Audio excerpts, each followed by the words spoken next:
You guys told me to read it, so I read it. Let's look at Grimgar of Fantasy and Ash. That man and his manga. Hello and welcome to That Man. That is my merchandise, and today we are looking at Grimgar of Fantasy and Ash, or as the anime Blu-ray calls it, Grimgar, Le Monde des Contres et des Fantasties. I think it may be French. Now, this is a title that you guys have recommended to me, and once again I am asking for your help to recommend a fantastic light novel for me to review on the channel. I want to try and read as many new titles as possible this year, and I'm asking you guys to help me. First thing I do want to mention is, because I've read the first two volumes, there are going to be some spoilers for the first two volumes in here. You have been warned. Also, it's gonna have spoilers for the anime because, well, the anime only covers volumes 1 and 2, maybe a little bit of volume 3.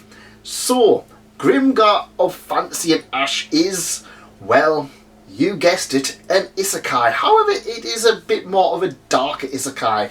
Not to say that other titles such as Tanya the Evil and Overlord aren't dark, but this one has a little bit more stakes. We'll get to that in a second. And yeah, it's a very good isekai, and this is about a bunch of young adults who get transported into another world as a group. They lose their memories, they can only really remember their names.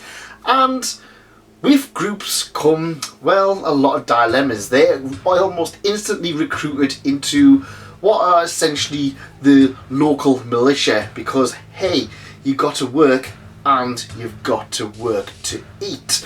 And of course, with things being the way they are in pretty much any example, people end up in their own groups. And this follows the group of, well, I don't want to say rejects, but it isn't exactly the cream of the crop. In fact, this is one of the things that makes Grimgar so interesting, is that it is the odd characters, the characters who are probably going to be the side characters in any other series, second fiddle to, well, the protagonist and their overpowered ways. And yeah, they're going to really struggle to survive in this world because death comes at every opportunity. And of course, being in the local militia, you're going to scrape with death quite a bit. So, in volume 1, we have this ragtag group of protagonists, and they're almost instantly cast aside by the more stronger and the more able of them. In fact, that's one of the things I love about this, is that the rival characters are essentially the protagonists in any other series. They are the ones who land on their feet and become insanely overpowered and successful within a few chapters. But our protagonists, well, they're a ragtag. They're trying to get a group together. Of course, we have the thief, we have the mage, we have the tank, and we also have the healer. And of course, everybody goes and does their own little thing. In fact, some of the characters are so obnoxious, they come up with a plan and just do whatever they want. And that really comes to be an important aspect in Volume 2, where they do prove that they are worthy of being in this party, I suppose. So we have this protagonist who decides to become a thief, and we have this other one who's going to become a dark knight because he wants to be cool and it's edgy and what have you. And they have a warrior, they have a mage, they have pretty much everything you would expect from a fantasy title, all of those job skills. And they go on and fight some goblins because, hey, you've got to start at the bottom. And they start thinking, oh, well, we'll start at the bottom, work towards the top. Now, in pretty much any other series I've read, they would pretty much take out those goblins and then move on to something insanely overpowered and become strong. No. This is Grimgar and Fantasy of Ash. So, what essentially happens is, well, they struggle They really struggle, and they struggle so much that the leader of their party, cleric, is killed.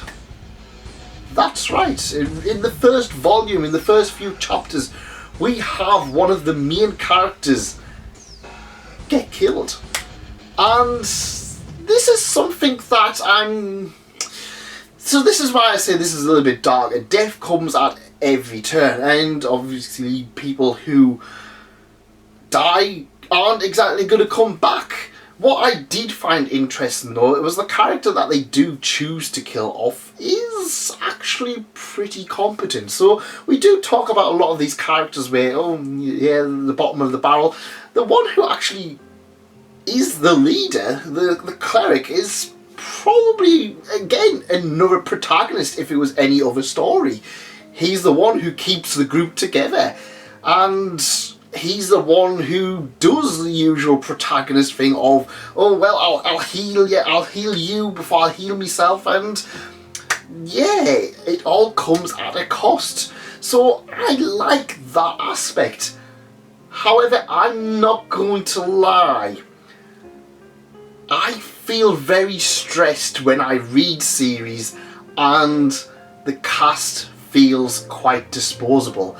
And from what I understand about this series is that this does continue. This is one of the reasons I didn't actually pick up the light novel immediately after reading watching the anime. It's because I kind of was just like, oh, I don't mind death, but I often find that death is used as a cheap way for drama. For example, there's many series where they'll just kill off a huge cast of characters because, hey, we need drama. Grimgar, I feel, does it quite right so far. I mean, the death we've had, at least in volume 1 and 2, it feels like it does impact everything and it does shape the characters for things to come. Of course, it also has a few other aspects as well, because the cleric was the one who died, and the cleric is an important character. In fact, it's probably the most important character, other than maybe the warrior. And so, without being able to heal, well, these protagonists, they pretty much instantly have to come up and gather another cleric.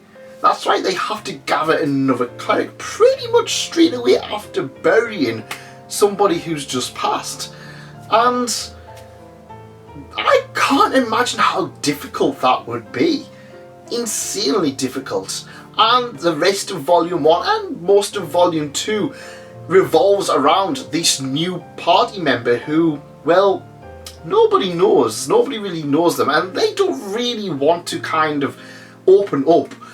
And I really do like that character. She is a really interesting character because you can see how much damage death and being in this other world actually does to people. It is really well done in that aspect, because I have mentioned this before, but this kind of feels more real. It feels like they've just plucked all these random people and just thrown them into this situation, and let's face it, most likely, if you were sent to another world, you're probably going to struggle. You're probably not going to get all of those overpowered isekai harem powers.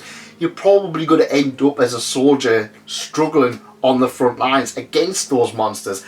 And that's what I loved about this series. It didn't hesitate to just feel that extra bit real. Of course, it's a fantasy world. Of course, it's an isekai.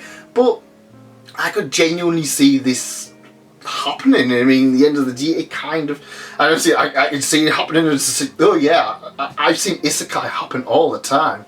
But yeah, it's weird. It just kind of felt that nice bit of realism about it. I really appreciated the series for that. And like I said, I appreciated the fact that the protagonists weren't overpowered. They do struggle, and it just makes all of the battles that much better. Now, I read Volume 1 and 2 in pretty much 4 hours. I couldn't put them down. I've got Volume 3 and Volume 4. I picked them up years ago for dirt cheap physically, so I'm looking forward to jumping on them at a later date. But honestly, this series was so worth it. do check it out. If you haven't already, check out the anime as well. The anime is a really good adaptation of the first 2 volumes, and I would really recommend it to you guys who want a new isekai with characters that have a little bit more depth and a little less overpowered. I know it's the dream to be overpowered and have a massive harem, but let's face it, you're gonna end up dying in a ditch somewhere, aren't you?